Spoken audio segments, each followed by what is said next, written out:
श्री शिवाय नमस्तुभ्यम। हर हर महादेव। स्वागत है आपका आपके अपने चैनल नित्या भक्ति चैनल में। कल प्रदोष है तो आज हम प्रदोष के कुछ उपाय बताएंगे जो मिश्रा जी द्वारा बताए हुए हैं। बहुत छोटे से उपाय हैं लेकिन उनका फल बहुत बड़ा प्राप्त होता है। इन उपायों को आप अवश्य करिए। सबसे पहले संतान प्राप्ति का उपाय जो प्रदोष के दिन किया जाता है। जिस किसी के भी संतान नहीं है वो कल इस उपाय को कर सकते हैं। उन्हें भगवान की कृपा से अवश्य संतान की प्राप्ति होगी। जिसके संतान नहीं है उन पति पत्नी को प्रदोष का व्रत प्रारंभ कर देना चाहिए। प्रदोष का व्रत रखने के साथ साथ शाम को शिव जी के मंदिर में जाकर प्रदोष काल में एक दीप जलाना चाहिए। और दीप जलाने के लिए जो बाती है उसका प्रयोग कैसा करना है, लंबी बाती का प्रयोग करना है और एक ही दीप में 2 बाती बना के जलानी है। दोनों पति पत्नी को मिलकर ऐसा करना है। शाम के समय जाकर दिया मंदिर में लगा के जलाना है और ऐसा करने से भगवान आपको संतान की प्राप्ति अवश्य देगा। प्रदोष का व्रत बहुत फलदायी होता है। हर किसी को 11 या 26 प्रदोष अवश्य करना चाहिए। करने के बाद में उसका उद्यापन कर दो। मान लीजिए अगर कोई व्रत नहीं रह सकता है तो उसको क्या करना चाहिए, प्रदोष के दिन शाम के समय 5 बेलपत्र तांबे के कलश में जल भरकर शिव जी के मंदिर में चढ़ा दो तो आपको प्रदोष का पूरा फल प्राप्त हो जाएगा। यदि आप व्रत नहीं रह सकते हैं तो आपको प्रदोष का पूरा फल प्राप्त हो जाएगा। किस दिन की प्रदोष करने से हमें क्या मिलता है? देखो, सोमवार की प्रदोष करने से इच्छा पूर्ति होती है। कहते हैं मंगलवार की अगर प्रदोष है उसको करने से रोगों से मुक्ति मिलती है। और बुधवार की प्रदोष हमारी कामनाओं की पूर्ति करती है। गुरुवार की प्रदोष पड़ती है तो उससे हमारे शत्रुओं का नाश होता है। शुक्रवार की प्रदोष सुख और शांति देने वाली होती है।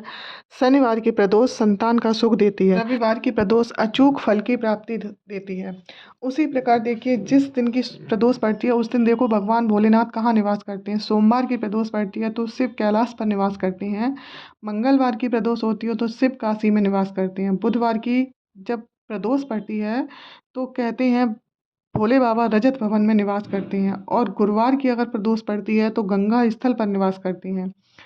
शुक्रवार की प्रदोष को प्रभु नीलकंठ पर विराजमान होते हैं और शनिवार की प्रदोष को समी के वृक्ष के नीचे निवास करते हैं। रविवार की प्रदोष को भोले बाबा बेलपत्र के वृक्ष के नीचे रहते हैं। प्रदोष के दिन जलाया गया दिया हमें बहुत फल देता है।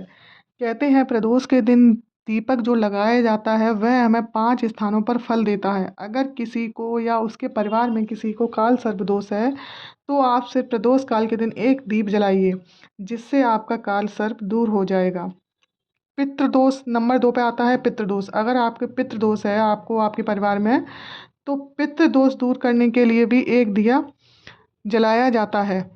पितृ दोष को दूर करने के लिए प्रदोष काल में शाम को दीप जलाओ जिससे आपके पितृ जो हैं वो शांत हो जाएंगे और आपके पितृ दोष का निवारण हो जाएगा।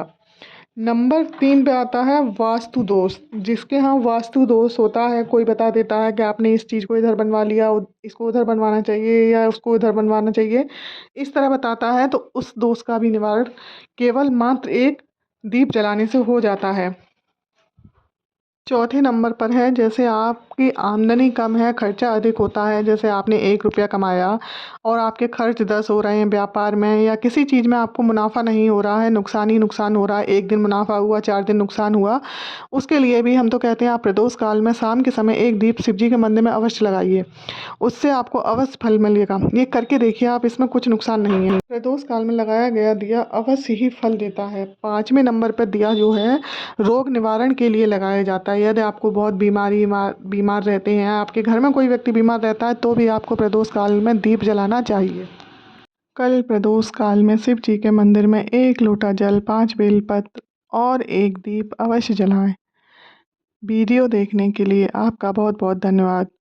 अगर वीडियो अच्छा लगा तो लाइक करिए, शेयर करिए, चैनल को सब्सक्राइब करिए। श्री शिवाय नमस्तुभ्यम। हर हर महादेव। जय भोलेनाथ।